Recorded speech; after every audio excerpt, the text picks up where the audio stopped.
The comfort loop. Most people don't fail because they're lazy. They fail because comfort feels like safety, and safety feels like winning.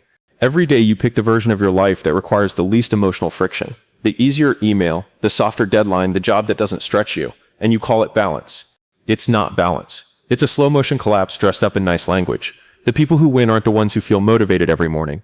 They're the ones who act correctly even when comfort is screaming at them to stop. Comfort doesn't announce itself as the enemy. It shows up as I'll start Monday, as I deserve a break, as this isn't the right time. And the tragedy is comfort never asks for your whole life at once. It asks for one day, then another. Then a decade is gone and you're wondering why the person who started with less than you is now running circles around you. The pattern predicting failure isn't a single bad decision. It's this loop, repeated quietly for years until it becomes identity. Victim identity. The moment you start explaining your failures using other people's actions, you've handed your future to people who don't think about you at all. Your boss didn't promote you, fine. So what did you do about the skill gap? The market shifted, fine. So what did you build to adapt? People with this emotional pattern collect reasons the way other people collect wins, and reasons feel good in the moment because they remove responsibility. But responsibility is the price of power. The second you say, it's not my fault, you also say, it's not in my control. And if it's not in your control, you've just volunteered to be a passenger in your own life. Nobody's coming to fix your career for you. Nobody's coming to fix your discipline, your standards, your output. The market doesn't care about your explanation.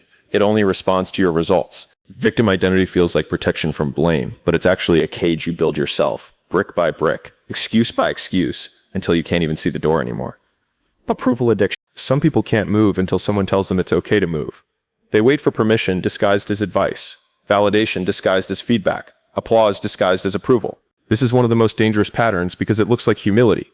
I just want to make sure I'm doing this right, but it's actually fear wearing a polite mask. If you need everyone to agree with your direction before you take it, you will die waiting, because the crowd never agrees with anything until it's already safe. And by the time it's safe, it's no longer an opportunity, it's a trend everyone else is late to. The people who actually build careers worth having make decisions before they have consensus. They tolerate being misunderstood. Approval addiction keeps you small because it ties your movement to other people's comfort with your growth. And most people are not comfortable watching you outgrow them, so they'll never give you the green light you're waiting for. Fear disguised as logic. This one is sneaky because it sounds smart. I'm just being strategic. I'm just weighing my options. I'm just being realistic. Translation. You're scared, and you've built a spreadsheet to hide it. Fear rarely announces itself honestly. It recruits your intelligence to build a defense so airtight that even you believe it. The most dangerous fear is the one that sounds like wisdom. You'll meet people with brilliant, well-reasoned explanations for why they never started the business, never asked for the raise, never made the move. And if you actually listen, every explanation traces back to one root. They were afraid of what happens if they try and it doesn't work. Logic should follow action, tested against reality, not replace action, tested against nothing but your own anxiety. The people who win aren't fearless. They just refuse to let fear borrow the costume of strategy. They call it what it is, and they move anyway. Emotional reactivity. If your output depends on your mood, you don't have a career, you have a roller coaster with a job title. This pattern shows up as working hard when inspired and disappearing when discouraged. Showing up fully when things are going well and vanishing the second there's friction. The problem isn't that you feel discouraged sometimes, everyone does. The problem is building a system where your best work is optional, contingent on how you feel that morning. The people who separate themselves from everyone else made one decision early. Feelings are data, not instructions. You can feel terrible and still show up with full intensity. That's not suppression, that's maturity. Emotional reactivity predicts failure because business, careers, and skill building are long games, and long games punish inconsistency brutally. It doesn't matter how brilliant your work is on your good days if your bad days are erasing all the progress. Consistency beats intensity every single time, and consistency is impossible if your emotions are steering the car. The certainty trap. This is the final and most fatal pattern. Waiting for guarantees before you commit.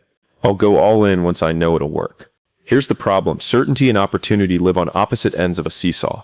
The more certain something is, the less opportunity is left in it because everyone else has already piled in and taken their share.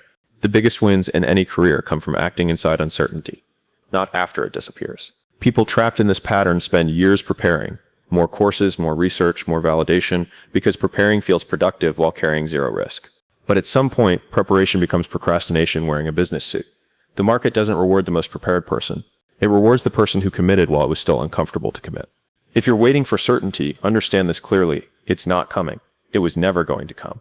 That's not a flaw in the plan. That's how opportunity works. What if the reason you're stuck isn't your talent, your luck, or your timing, but but a single emotional pattern you've been repeating so long it feels like your personality.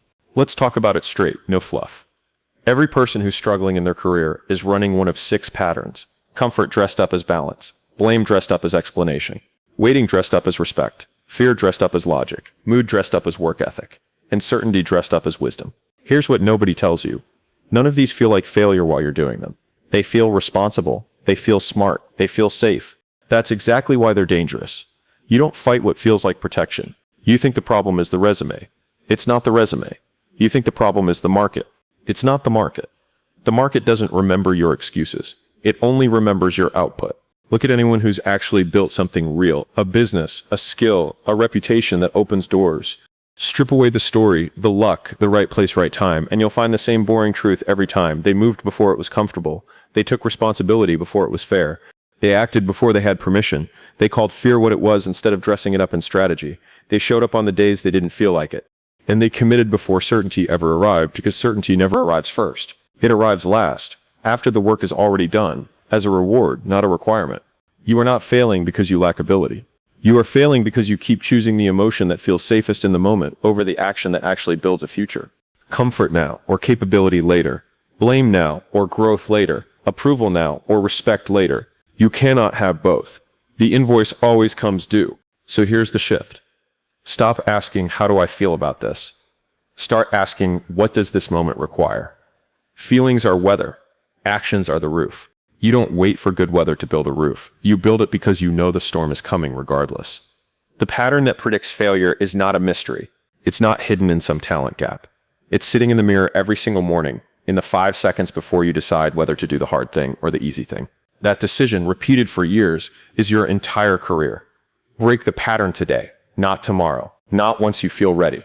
Today. Because the version of you 5 years from now is being built right now, in this exact decision, whether you like it or not. Everything comes down to this. Your career isn't failing because of the economy, your industry, or your bad luck. It's failing, or thriving, based on which emotional pattern you feed every day. Comfort or growth, blame or ownership, approval or conviction, fear or honesty, mood or discipline, certainty or courage. You've been running one of these patterns your whole life without naming it, and now you can't unsee it. That's the gift and the burden of this message. Once you know the pattern, you're responsible for breaking it. No more hiding behind bad timing. No more waiting for permission. No more mistaking fear for logic. The people who win aren't more talented than you. They just stopped negotiating with their feelings a long time ago. Do the same, starting today, and watch how fast your entire trajectory changes.